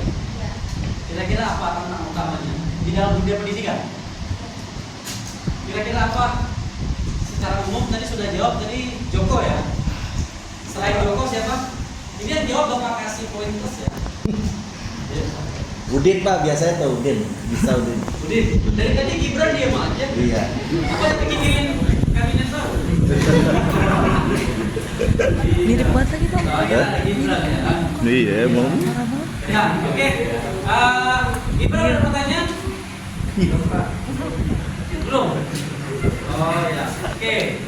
Terkait terus yang ketiga apa? Gerakan reformasi dalam reformasi Indonesia. Nah, dalam reformasi pendidikan kira-kira yang permudah yang mengingatkan apa? Secara umum. Dalam reformasi pendidikan, ayo, apa? Kan ada reformasi pendidikan, contohnya misalnya penyederhanaan kurikulum. Reformasi pendidikan itu bisa jadi penyederhanaan kurikulum ya. Kita sekarang kalau di SD, SMP, SMA pakai kurikulum apa? Sekarang kurikulum Merdeka. Zaman kalian SMA apa kurikulumnya? Kurtilas. Bisa membedakan antara kurtilas sama Merdeka? Belum. Coba ya kalian alami saja. Kan biasanya dalam satu sekolah itu ada 2 kurikulum. Karena belum bisa sepenuhnya kurikulum Merdeka, tapi dia kombinasi. Nah, kira-kira lebih mudah kemana? Dan kenapa kurikulum itu berubah? Ada yang bisa menjelaskan kenapa kurikulum itu berubah? Gimana? Apa aja yang berubah? Pimpinannya berubah. Ya. Itu secara de facto benar. Kalau pimpinan berubah, menteri yang berubah, presiden berubah, kurikulum berubah. Kan? Benar ya? Ya, selain itu apa? Penyebab kurikulum berubah? Karena mengikuti perkembangan zaman. Ya, maksudnya banyak materi baru. Ya kan? Contohnya kalau misalnya di perguruan tinggi, perubahan kurikulum itu misalnya lebih menekankan tentang kewirausahaan. Ya, jadi mahasiswa itu dididik untuk berwirausaha, ya kan? Dan ada penambahan mata kuliah baru dan mata kuliah pilihan. Ya, contohnya kalau di kurikulum pendidikan tinggi, mata kuliah dulu itu misalnya PKL. PKL itu dulu wajib. Tapi untuk di pendidikan ekonomi, kampus kita, kelas kita, PKL itu pilihan. Karena ada muatan baru, mata kuliah pilihan, PKL, apa lagi tuh? KKN atau mata kuliah pilihan. Jadi mahasiswa semester 7 bisa milih, boleh mau PKL, boleh mau KKN, atau mata kuliah pilihan. Ya, jadi tidak mesti kalian harus semester 7 wajib PKL. Ya. Sekarang kalian diberikan pilihan. Nah, itu perubahan dari kurikulum juga ya. Zaman Bapak dulu kalau semester 7 wajib karena kuliah pendidikan. Tapi sekarang tidak wajib. Jadi PKL itu pilihan. Dan ada mata kuliah pilihan, mata kuliah tambahan. Apa mata kuliah tambahan? Mata kuliah tambahan itu ada 3 pilihan.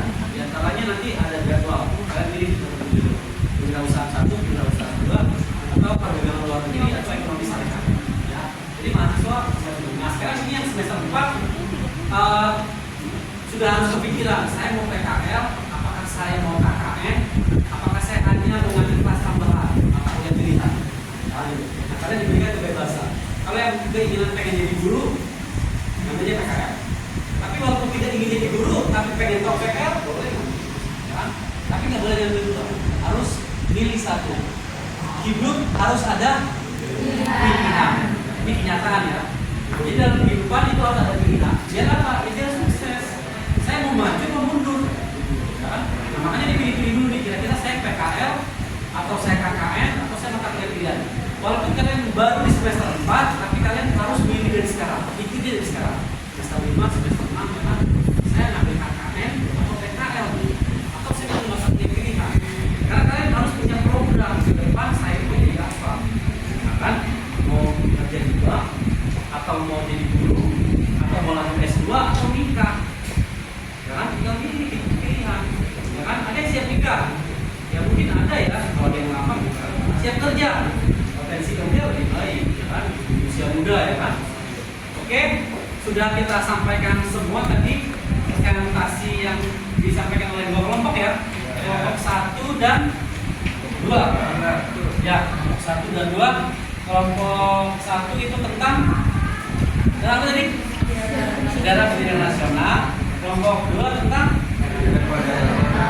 pendidikan zaman awal reformasi. Oke, kita selesai sampai jam berapa nih? Jam 3 ya? Iya, Pak. Selesai sampai jam 3 ya? Kita ini udah berapa? 1 jam 37. 1 jam 37. 1 jam 37. 1 jam 37 menit. Udah 1 jam. Oh ya, oke. Kita tutup ya perkuliahan hari ini. Kita selesai seharusnya jam 3, tapi karena kondisi cuaca di luar hujan, kan? Takutnya nanti gimana? Tapi jangan pulang dulu ya. Sholat asar di sini ya. Oke, silakan ditutup. Sekian presentasi dari kami. Kurang lebihnya mohon maaf. Wassalamualaikum warahmatullahi wabarakatuh. Waalaikumsalam.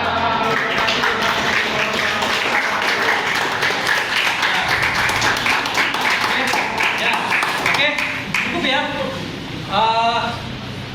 Terima kasih untuk hari ini. Terima kasih untuk kelompok 1 dan 2. Dan nanti siap-siap kelompok 3. Tapi kelompok 3 kita offline ya, online ya.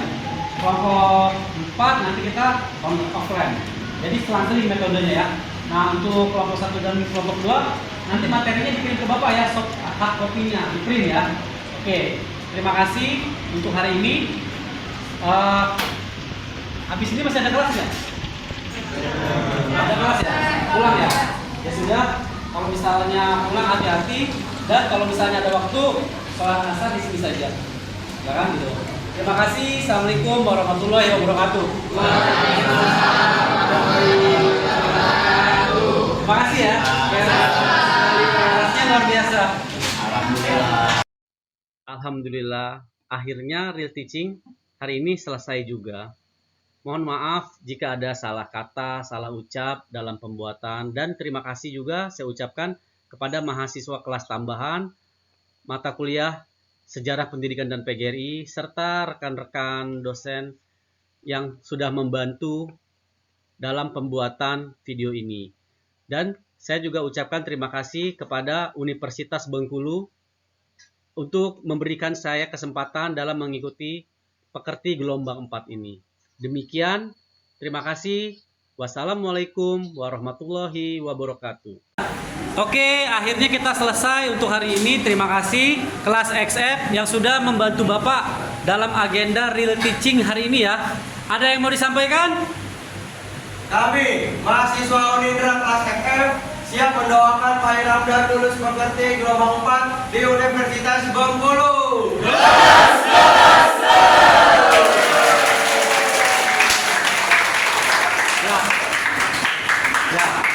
Terima kasih semuanya. Terima kasih tim pendukung, ya kan?